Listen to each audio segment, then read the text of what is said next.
Hi అండి. మీరెప్పుడైనా ఈ పచ్చికారం తిన్నారా?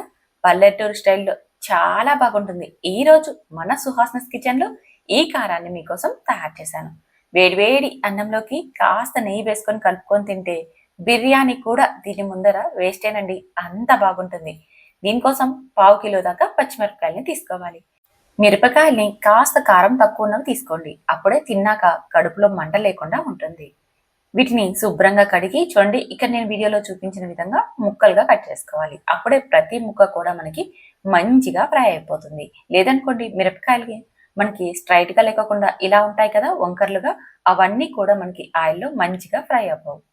ఇప్పుడు స్టవ్ మీద పాన్ పెట్టుకొని కొద్దిగా నూనె వేసేసుకొని అందులోకి 10 నుంచి 20 దాకా మెంతులు వేసేసుకొని ఇవి మంచిగా ఫ్రై అవ్వనివ్వండి. అవి ఫ్రై అయిపోయాక 1 స్పూన్ దాకా ధనియాలు, 1 స్పూన్ పచ్చిశనగపప్పు, 1 స్పూన్ మినపప్పు, 1 స్పూన్ జీలకర్రని వేసేసుకొని ఇవంతా క్రిస్పీగా అయ్యేంత వరకు లో ఫ్లేమ్ లో వేయించండి.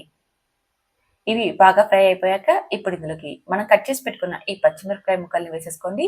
అలాగే పావు టీ స్పూన్ పసుపుని, కొద్దిగా ఉప్పుని వేయండి. ఉప్పు వేయడం వల్ల మనం ఫ్రై చేసుకునేటప్పుడు ఘాటు లేకుండా ఉంటుంది. ఇలా పసుపు ఉప్పు వేసేసుకొని ఈ ముక్కల్ని మంచిగా ఫ్రై చేయండి.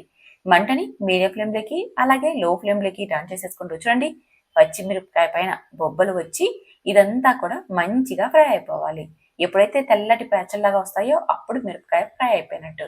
అలాగే చూడండి, పప్పు కూడా చక్కగా ఫ్రై అయిపోయింది కదా.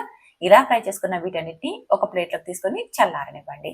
ఇప్పుడు రోల్ని శుభ్రంగా కడిగి అందులోకి వేయించి పెట్టుకున్న పచ్చిమిర్చి పప్పులతో సహా వేసేసుకోవాలి. అలాగే మనం ముందు ఉప్పు వేసాం, ఇప్పుడు చూసుకొని వేసేసుకోండి. అలాగే 5 లేదా 6 వెల్లుల్లి డబ్బాలు వేసేసుకొని ఇదంతా కూడా కచ్చా పచ్చగా దంచండి. మరీ మెత్తని పేస్ట్ లాగా కాకుండా చూడండి, ఇలా పలుకులుగా ఉండేలాగా దంచుకొని ఇప్పుడు ఇందులోకి చిన్న నిమ్మకాయ సైజంత చింతపండును నానబెట్టుకొని వేసుకోవాలి. నానబెట్టేటప్పుడే తక్కువ వాటర్ వేసి నానబెట్టుకోండి. ఇప్పుడు చింతపండు కూడా ఈ కారంలో బాగా కలిసిపోయేలాగా కలిపేసేసుకోండి. చూడండి, మనకి ఈ కారం అనేది ఈ విధంగా ఉంటే సరిపోతుంది అనమాట. ఇలా ఉన్నప్పుడు ఒక్కసారి రుచి చూడండి. మీకు ఏమైనా ఉప్పు తక్కువ అనిపిస్తే ఇప్పుడే కొద్దిగా వేసేసుకొని ఇదంతా మరొక్కసారి కలిసేలా కలుపుకోండి. ఉప్పు వేసాక కలుపుకొని ఇప్పుడు ఇందులోకి ఉల్లిపాయని వేయండి. ఉల్లిపాయని ముక్కలుగా కట్ చేసి వేసుకోవచ్చు, లేదా ఇలాగే ఉల్లిపాయని వేసేసుకొని ఒక్కసారి దంచారంటే ఇదంతా కూడా బాగా కలిసిపోతుంది. ఇప్పుడు ఇదంతా కూడా ఒక బౌల్లో తీసేసుకొని సర్వ్ చేసేసుకోవడమే. మీరు కావాలంటే పోపును పెట్టుకోవచ్చండి.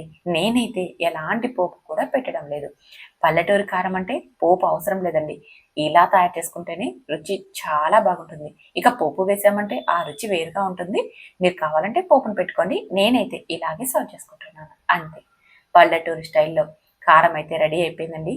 కాస్త నెయ్యి వేసుకొని వేడి వేడి అన్నంతో కలుపుకొని తిన్నాము అంటే మీరు బిర్యానీని ఇష్టపడే వాళ్ళైనా సరే ఈ కారానికే ఓటు వేస్తారు. అంత రుచిగా ఉంటుంది. మరి లేట్ చేయకుండా ఒక్కసారి నా స్టైల్లో కారాన్ని ట్రై చేయండి. ట్రై చేశాక మీకు టేస్ట్ ఎలా వచ్చిందో కామెంట్ చేయండి. ఈ వీడియో నచ్చితే మీ ఫ్రెండ్స్ ఫ్యామిలీ మెంబర్ కూడా షేర్ చేయండి. అలాగే ఇలాంటి ట్రెడిషనల్ వంటకాల కోసం సుహాస్నస్ కిచెన్ని సబ్స్క్రైబ్ చేసుకోండి. Thank you for watching.